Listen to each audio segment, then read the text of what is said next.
Hello दोस्तों, स्वागत है आप सभी का। जैसा कि आप सभी जानते हैं, इससे पहले हमने संज्ञा, सर्वनाम और विशेषण को बड़ी ही आसानी से और सरल शब्दों में समझा।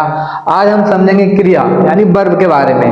वर्ब क्या होती है, क्रिया क्या होती है। तो इसकी परिभाषा है, जिस शब्द से हमें किसी काम के होने या करने का बोध हो, कि जिस शब्द से हमें किसी काम के होने या करने का बोध हो तो उसे हम क्रिया कहते हैं, यानी उसे क्रिया कहा जाता है। उदाहरण हम ले सकते हैं, जैसे कि राम क्रिकेट खेल रहा है, गीता ने पत्र लिखा, मैं पढ़ा रहा हूं, आप देख रहे हो। हम जो भी काम करते हैं, जो भी हम कार्य करते हैं, वही क्रिया है। सिंपल भाषा में जो हम काम करते हैं वही क्रिया है। क्रिया के भेद या प्रकार, क्रिया के दो भेद होते हैं। कैसे होते हैं? कर्म के आधार पर क्रिया के दो भेद होते हैं। किसके आधार पे?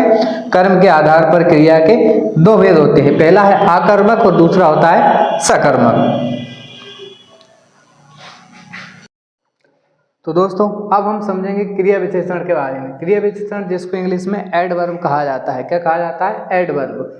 क्रिया विशेषण की डेफिनेशन है, परिभाषा है, जिस शब्द से हमें क्रिया की विशेषता का पता चलता है। जिस शब्द से हमें क्रिया की, जो हमने अभी क्रिया की परिभाषा चली, उसकी जो विशेषता बताया उसे क्रिया विशेषण कहते हैं। जैसे जिस शब्द से हमें क्रिया की विशेषता का पता चलता हो या उसका बोध कराता हो तो उसे क्रिया विशेषण कहा जाता है। ठीक है, उदाहरण अपन ले सकते हैं, चीता सबसे तेज दौड़ने वाला जानवर है। अब चीता जानवर है, वो तो संज्ञा हो गई, जानवर है। अब दौड़ने वाला जानवर है, तेज दौड़ने वाला जानवर है, तो ये हो गई विशेषण। सबसे तेज दौड़ने वाला जानवर है, ये विशेषण की परिभाषा हो गई, यानी उसकी विशेषता हो गई। चीता सबसे तेज दौड़ने वाला जानवर है, तेज तो वो दौड़ता ही है, ये उसकी विशेषता हो गई, यानी विशेषण हो गई। क्रिया विशेषण क्या हुई?